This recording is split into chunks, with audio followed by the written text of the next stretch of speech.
Você sabe o que é gramscismo? São ideias provenientes do filósofo comunista marxista italiano Antonio Gramsci.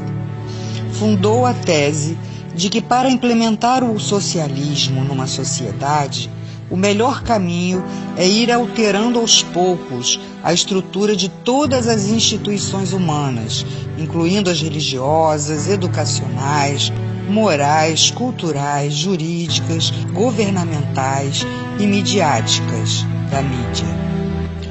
Uma sociedade culturalmente e moralmente fraca é muito mais vulnerável a presenciar revoluções de qualquer tipo.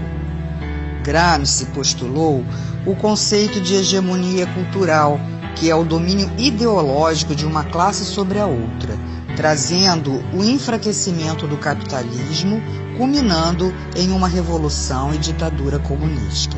Uma nação inteira fica dopada e dominada, formando uma sociedade idiotizada para que se perpetuem no poder.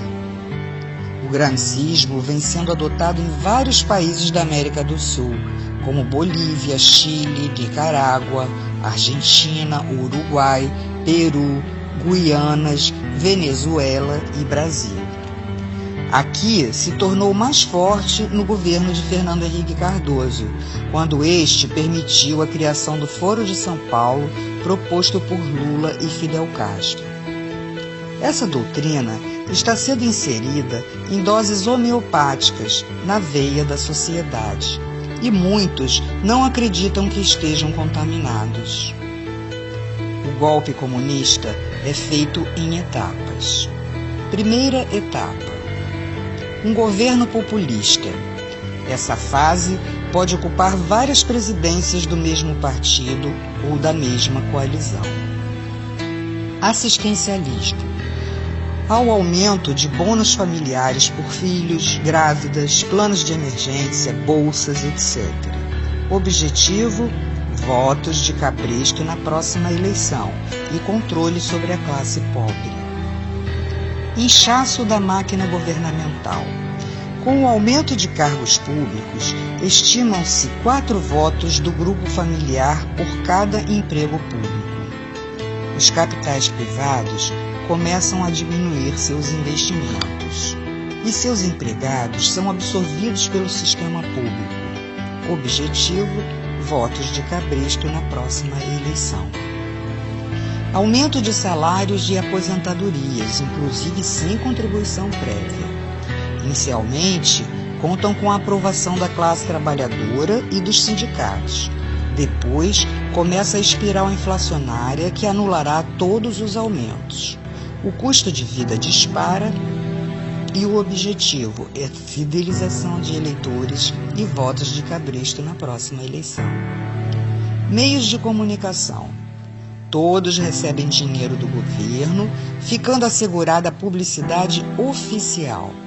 Transmitem notícias distorcidas e com visões que interessam ao sistema para manipular a massa, e depois começa a censura, impedindo totalmente o conhecimento da realidade através, inclusive, do controle da internet, que se tornará interna e restrita. Aqui no Brasil, vemos a perseguição àqueles que combateram a subversão nos anos 60. Demonizam as Forças Armadas, o regime militar, taxando-o de ditadura e outras mentiras, criando uma imagem de inimigo inexistente, porém temido. A corrupção, esta se fará presente no círculo dos amigos do governo, que estarão protegidos pela impunidade, os deixando livres para saquear os cofres da nação. Uma outra manobra é promover falsas acusações de discriminação às minorias, como índios, homossexuais, presidiários, drogados, etc. Legisla a favor dessas minorias com o objetivo de criação de grupos ideológicos para a defesa do sistema e ainda a fidelização de eleitores para a próxima eleição. Porém, quando o comunismo tiver totalmente instalado, todos serão rejeitados. A delinquência é uma ferramenta essencial para a implantação do comunismo. Dominam as ruas, infiltram-se em manifestações como grupos extremistas, os Black Blocs, que são financiados, assim como os agentes e líderes de movimentos sociais para prejudicar os que são contrários ao sistema. Segurança. Haverá um desmonte progressivo, falta de equipamentos, atraso nos salários, desmoralização por supostos atos de corrupção e violência. Leis que beneficiam os infratores e prejudicam a ação policial. E sobram autoridades para garantir direitos humanos para criminosos, em detrimento das vítimas, incentivando e acelerando a violência. Partidos. Grande fragmentação e alinhamento com a base do governo, não havendo referências, pois todos seguem a mesma cartilha. Ocupações. Promovem as ocupações de terras públicas ou privadas. Invasões incentivadas por elementos que se beneficiam com a exploração dos menos favorecidos, cobrando aluguéis. Como prenúncio das expropriações, os capitais estrangeiros começam a sair do país e entram em empresas de nações ligadas ao sistema. A mídia passa a perseguir os empresários nacionais, havendo quebra de muitas empresas e a estatização de outras. Assim, a classe média não consegue se organizar como oposição. Há o aumento também de ONGs de esquerda e a criação de grupos de choque.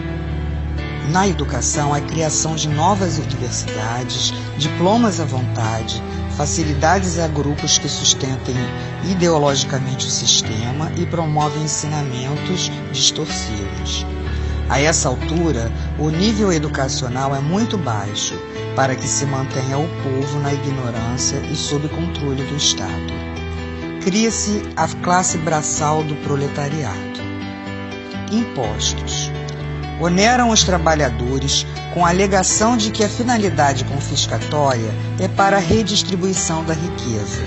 Porém, serve apenas para manter e financiar as gordas contas do governo, mantendo luxos e ostentações. O narcotráfico. Através dele se dá a deteriorização, principalmente dos jovens. As organizações criminosas movimentam uma grande quantidade, onde o acobertamento se dá, inclusive no tráfico de armas. Sindicatos. A princípio, formados com o intuito de coibir greves através de acordos com o governo. Posteriormente, os dirigentes não alinhados com o sistema se retiram das centrais sindicais na tentativa de formarem centrais dissidentes, sem a menor possibilidade de êxito. Saúde. Criação do sistema único com crescente diminuição da qualidade e precário atendimento, utilizado pela maior parte da população. As prestadoras privadas, com a inflação crescente, altos custos e encargos, acabam sendo obrigadas a vender suas empresas ou então serão estatizadas. O efeito é um grande colapso na saúde. Segunda etapa. Destruição da classe média, fazendo-a culpada pela pobreza dos outros, culpada pela discriminação. Ela, temerosa, não consegue fazer frente ao sistema. Constituição. Várias modificações são feitas, criando lei da mordaça, do aborto, da censura, perseguição aos opositores, legalização da maconha. Promoção do colapso do poder judiciário, tornando-se servidor do governo. A impunidade aumenta, o crime domina as ruas, a espiral inflacionária dispara, a economia se deterioriza. Há a destruição moral e física das forças armadas e da segurança policial, e a centralização dos grupos de choque, que são as guardas bolivarianas defensoras do sistema. A criação de apenas 2 partidos, sendo um dominante e outro de falsa oposição, surgimento de falsos inimigos implantados para praticar conflitos, saques e invasões. Cria-se a lei que permitirá a perseguição de religiosos. Terceira etapa: tomada do poder. Os grupos de choque já citados estarão presentes em atos do governo ou coibindo as manifestações de oposição. Prisões por considerar crimes políticos. Serão feitas expropriações, confisco de passaportes, proibição de sair do país e novas identidades aos que estiverem de acordo com o sistema, sendo feitas avaliações e lavagens cerebrais. Racionalização de alimentos e com direitos apenas aos que tiverem a nova identidade. Severas deportações, total controle social e fim da liberdade. Portanto, as portas do inferno estarão abertas para todos serem aprisionados com correntes e cadeados nesse sistema trevoso. Se não quisermos nos tornar escravos, devemos lutar por todos nós e nossas famílias, pela nossa liberdade enquanto há tempo. Saber o que se passa é um direito de todo cidadão. Vamos nos unir, ir para as ruas, demonstrar nossa insatisfação e pedirmos a faxina dos três poderes. Assim, teremos a chance de voltarmos a ter um país próspero, de luz e de paz. Faça a sua parte.